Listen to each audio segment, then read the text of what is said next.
कि मोहनलालगंज रेप मामले में यूपी पुलिस का बड़ा झूठ सामने आया है।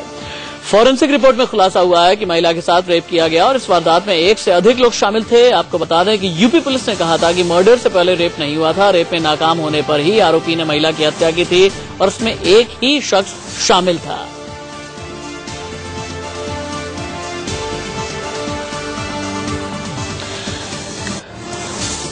तो अखिलेश की पुलिस का झूठ पकड़ा गया है। ये झूठ किस तरीके से पकड़ा गया है, ग्राफिक्स के जरिए आप देखिए, तब आपके समझ में आएगा। यूपी पुलिस का बयान, रेप नहीं हुआ था। फॉरेंसिक रिपोर्ट में पता ये चलता है कि मर्डर से पहले महिला के साथ रेप हुआ।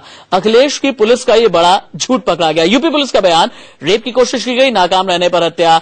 लेकिन फॉरेंसिक रिपोर्ट में यह कहा जाता है कि रेप के बाद हत्या की गई।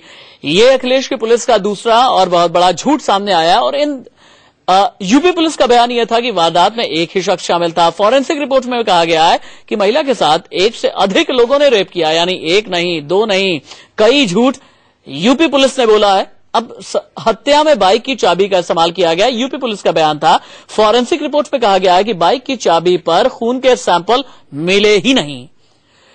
यूपी पुलिस का यह कहना था कि हत्या झूठ यूपी पुलिस ने बोला है। अब हत्या में बाइक की चाबी का इस्तेमाल किया गया, यूपी पुलिस का बयान था।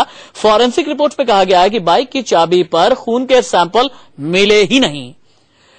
यूपी पुलिस का यह कहना था कि हत्या को अकेले आरोपी गार्ड ने अंजाम दिया। लेकिन फॉरेंसिक रिपोर्ट में यह कहा, जो शक जाहिर किया गया है कि हत्या करने में 1 से ज्यादा लोग शामिल रहे हैं। लेकिन सवाल बहुत बड़ा यह है कि अखिलेश की पुलिस झूठ क्यों बोल रही है? अखिलेश की पुलिस आखिरकार किसे बचाना चाह रही है और अखिलेश के पुलिस के ऊपर क्या दबाव है? अगर प्रेशर है तो किसका है?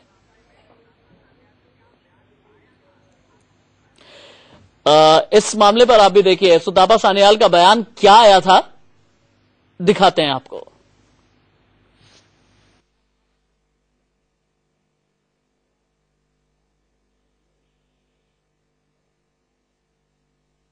ये साबित होता है, and I will tell you what those facts are, कि this was not a gang rape, it was a one man operation.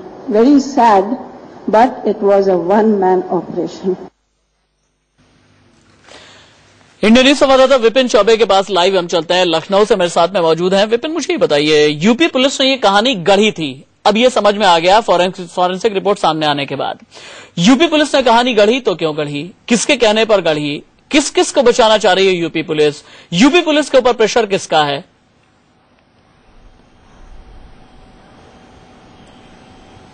देखिए राशि, शुरुआत में हमें जो कहानी पता चली थी और पुलिस के सूत्रों ने हमें बताया था, यानी 16 जुलाई को जब ये वारदात हुई है तो 17 जुलाई की शाम को हमें कुछ अधिकारियों ने बताया था कि आप ये कोट कर सकते हैं कि इस पूरे मामले में 3 से 5 लोगों का हाथ है। बाइक का इस्तेमाल नहीं बल्कि कार का इस्तेमाल किया गया था और वो कार रिकवर हुई है। लेकिन 18 जुलाई की सुबह आते आते पूरी थ्योरी बदल जाती है, क्योंकि हम अपने लेवल से इस जो भी क्लेम किया गया था उसको क्रॉस चेक कर रहे थे, बट कंफर्मेशन कहीं नहीं मिल रही थी। और 28 जुलाई की सुबह तक आते आते कहानी पूरी तरह से बदल गई और इसको, जिसको कल तक गैंगरेप बताया जा रहा था, उसमें यह कहा गया कि सिर्फ बलात्कार की कोशिश है और गैंगरेप नहीं, वन मैन ऑपरेशन है। जिस तरह का बयान सुतापा सान्याल के द्वारा अभी आपने सुना है, ये पुराना बयान है। लेकिन फॉरेंसिक रिपोर्ट की जो नई रिपोर्ट आई है उससे यह खुलासा होता है और यह जाहिर होता है कि न सिर्फ पीएम रिपोर्ट में डॉक्टरों ने झूठ बोला था, बल्कि लखनऊ पुलिस शुरुआत से लेकर अंत तक इस मामले में झूठ पर झूठ बोलते आ रही है। और एक झूठ नहीं बल्कि 3-3, 4-4 झूठ बोले गए हैं। महिला के साथ गैंगरेप के मामले पर झूठ बोला गया है। इस वारदात में शामिल होने वाले एक शख्स के अलावा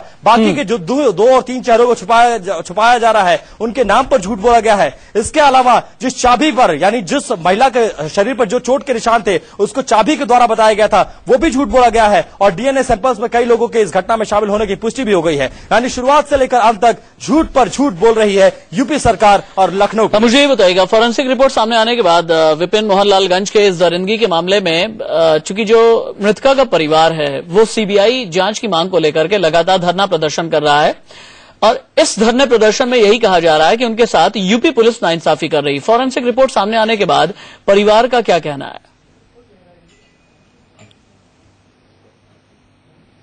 देखिए, परिवार शुरुआत से ये कहता आया है कि हमें इनकी जांच पर यकीन नहीं है। शुरुआत में हमने जांच पर यकीन तो किया, लेकिन जिस तरह से पुलिस की थ्योरी बदलती चली गई और इस पूरे घटना को एक शख्स यानी एक सिक्योरिटी गार्ड पर खोला गया, उसके बाद से परिवार का पुलिस पर भरोसा उठ गया। उसके बाद से ही परिवार इस पूरे मामले में सीबीआई जांच की मांग कर रही है। और अभी भी इस फॉरेंसिक रिपोर्ट के खुलासे के बाद हमने परिवार से बात कही है, तो परिवार कह रहा है किसी भी कीमत पर हम यूपी पुलिस की जांच पर एतबार नहीं करेंगे और हमें तब तक हमारा धरना प्रदर्शन जारी रहेगा और हमारी चीजें, हमारा विरोध प्रदर्शन जारी रहेगा जब तक सरकार इस पूरे मामले में सीबीआई को जांच नहीं दे देती। लेकिन जो सरकार का रुख है, अधिकारियों का रुख है, उसको देखकर नहीं लगता राशिद। जी विपिन।